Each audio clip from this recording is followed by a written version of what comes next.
حضور نبی کریم صلی اللہ علیہ وآلہ وسلم نے ایک مرتبہ جبرائیل علیہ السلام سے پوچھا، اے جبرائیل علیہ السلام، کبھی تمہیں آسمان سے مشقت کے ساتھ بڑی جلدی اور فوراً بھی زمین پر اترنا پڑا؟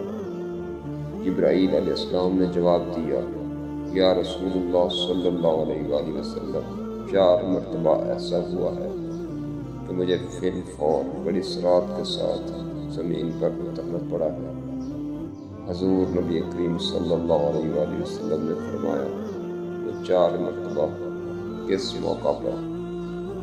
جبرائیل علیہ السلام نے عرض کیا، ایک تو جب حضرت ابراہیم علیہ السلام کو آگ میں ڈالا گیا تو میں اس وقت عرش الہی کے نیچے تھا، مجھے حکم ہوا کہ جبرائیل خلیل کی آگ میں پہنچنے سے پہلے فوراً میرے خلیل کے پاس پہنچو۔ چنانچہ میں بڑی سرعت کے ساتھ فوراً خلیل کے پاس پہنچا۔ دوسری مرتبہ جب حضرت اسماعیل علیہ السلام کی گردن میں اتر کر چھری رکھ دی گئی تو مجھے حکم ہوا کہ چھری چلنے سے پہلے ہی زمین پر پہنچوں اور چھری کو الٹا دوں۔ چنانچہ میں چھری چلنے سے پہلے زمین پر پہنچ گیا اور چھری کو چلنے نہ دیا۔ تیسری مرتبہ جب حضرت یوسف علیہ السلام کو کنویں میں پھینکا گیا تو حکم ہوا کہ کنویں کی تہہ تک پہنچنے سے پہلے زمین پر پہنچوں اور کنویں سے ایک پتھر نکال کر حضرت یوسف علیہ السلام کو اس پتھر پر بآرام بٹھا دوں۔ چنانچہ میں نے ایسا ہی کیا۔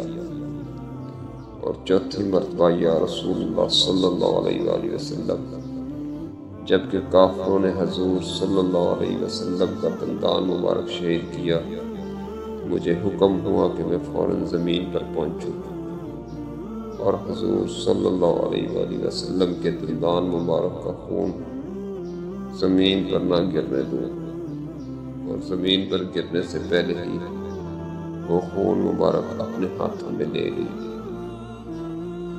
یا رسول اللہ، خدا نے مجھے فرمایا تھا، جبرائیل، اگر میرے محبوب صلی اللہ علیہ وآلہ وسلم کا یہ خون زمین پر گر گیا تو قیامت تک زمین میں سے نہ کوئی سبزی اگے گی اور نہ کوئی درخت۔ چنانچہ میں بڑی تیزی کے ساتھ زمین پر پہنچا اور حضور نبی کریم صلی اللہ علیہ وآلہ وسلم خون مبارک کو اپنے ہاتھ میں لے لیا۔